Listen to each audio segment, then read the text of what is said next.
Hello, this is Ken Meyer. I'm here to share with you the answers to some questions people should be asking about their personality type. Not too long ago, I finished a series where I shared with you some of the questions and some of the answers to the most frequently asked questions I get about personality type. But here's a different twist on that. Here's some questions people should be asking.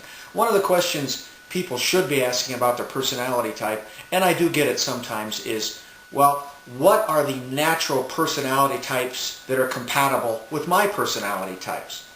Because, my friend, here's the reality. There are 16 personality types. And to understand what personality type is in great detail, go to my site, kenmeyeronline.com. Opt in, get your free gift, and you'll get some more information. But not all the personality types are naturally compatible with all the other types, and people don't seem to understand that. People need to understand that. There are some personality types that have such a degree of oppositeness in their instinctive preferences that communication is very, very difficult. And communication will always be a problem in personality or in relationships, and well, in all relationships that you have. So basically, the first way to approach types that are more compatible with you are which types share your dominant function.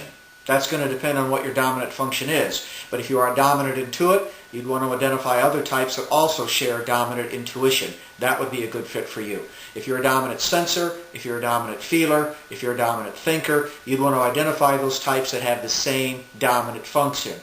All of the things being equal, those types would be a natural fit for you. Remember, personality type is comprised of 4 instinctive preferences out of a set of 8. What we have found, not only in research but in field results, is that when you are sharing 3 of the 4 personality functions with someone else, in other words, that other person shares the same 3 of the same 4 functions you share, that's going to be a pretty good relationship. Even if you're opposite on dominant function, it can be pretty doggone good. But if you have the same dominant function and you're sharing a total of 3, it can be really, really wonderful. Sometimes people that we find of the same personality type, it's like a 50-50 toss-up. Sometimes it can be really fantastic because you've got everything together. You're thinking alike, you're talking alike, you're seeing alike. And then sometimes you're too much alike and you can drive each other crazy. So, in addition to the clinical personality reality, it's an individual thing as well.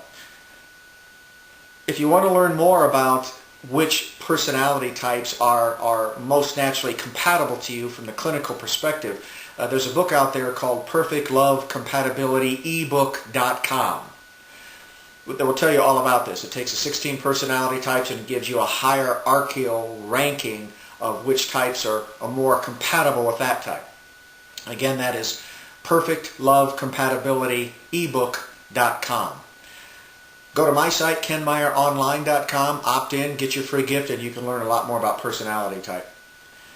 In terms of relationships, personality type is not necessarily what you're going to start talking to someone about, but eventually as you start to warm in the relationship, it's absolutely critical because it's the only thing about you that is going to instinctively last.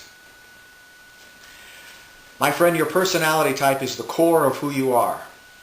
It's the asset of assets. No matter what happens to you in your life, your personality type is always there. You can rely upon it. It's not going to change. It's always there. And that's a good thing. I'll see you next time. Bye now.